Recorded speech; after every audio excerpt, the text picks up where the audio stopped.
Hi there guys. Yeah, I just wanted to speak about Danish oil. Gino the Craftsman, you guys know Gino. He showed a bit of my Danish oil the other day, posted a video on using my Danish oil, which was, thank you Gino.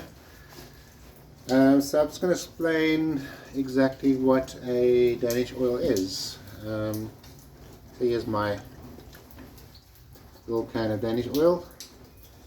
I've actually put some into a glass jar so you can see what it actually looks like. There we go. Almost looks like some kind of honey.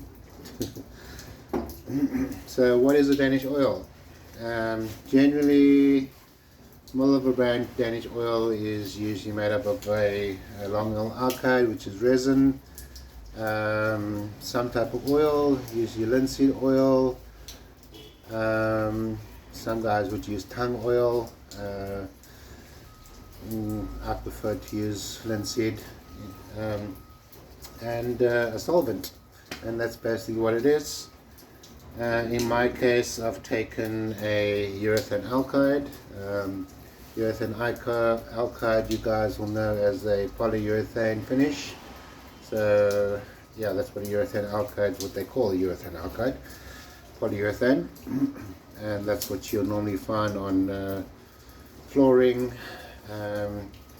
just those high traffic areas. And I've used a type of linseed and a type of solvent. I'm not giving away my formulation. And one or two other things, including a dryer.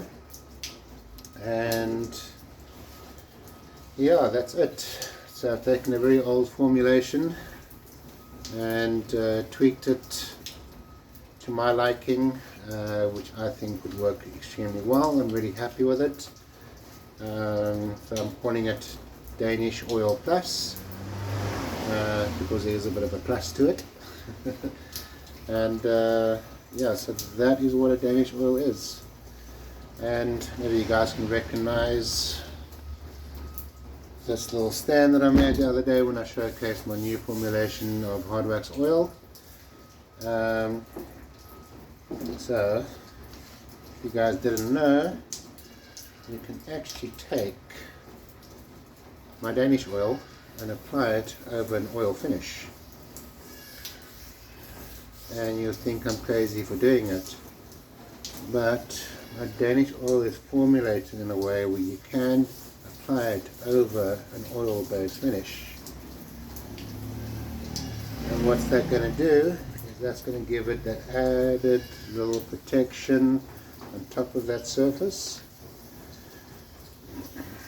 So you apply it just as you would a hard wax oil. I'm just putting on a very thin coat.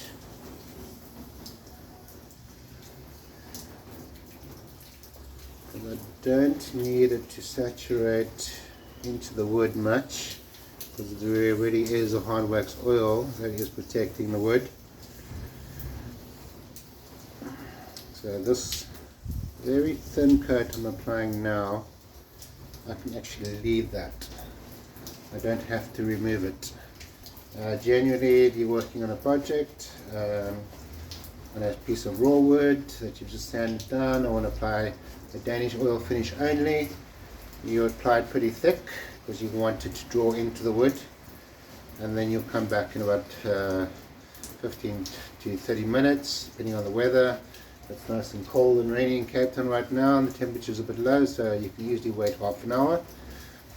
Come back and just give it a wipe. Just wipe off the excess. You don't want any patchiness on the wood, because once it dries you're going to see the patches, and that's not something you want to do. And then yeah, give that time to dry, 4 to 8 hours. In this case I would give it overnight with the weather conditions, and then come back and do the same process again, apply a second coat. In my case with this, one coat's enough. If I'm applying it over an existing coating, I'm just giving it a light protective coat, and yeah, that's going to give it more durability, better scratch resistance, Yeah, as I said, brilliant for floors. Anyone doing their floors and want to use something that's, well, half natural, half nut, but gives a really good finish, instead of just using a poly-based floor varnish. Danish oil is a really good option, because the oil's in it as well. It's just going to bring out the natural beauty of the wood, and yeah, as I said, it'll leave a beautiful light sheen. Anyone not wanting a high gloss finish, it's good to use a Danish oil for that. So that's my Danish oil. Thanks guys, cheers.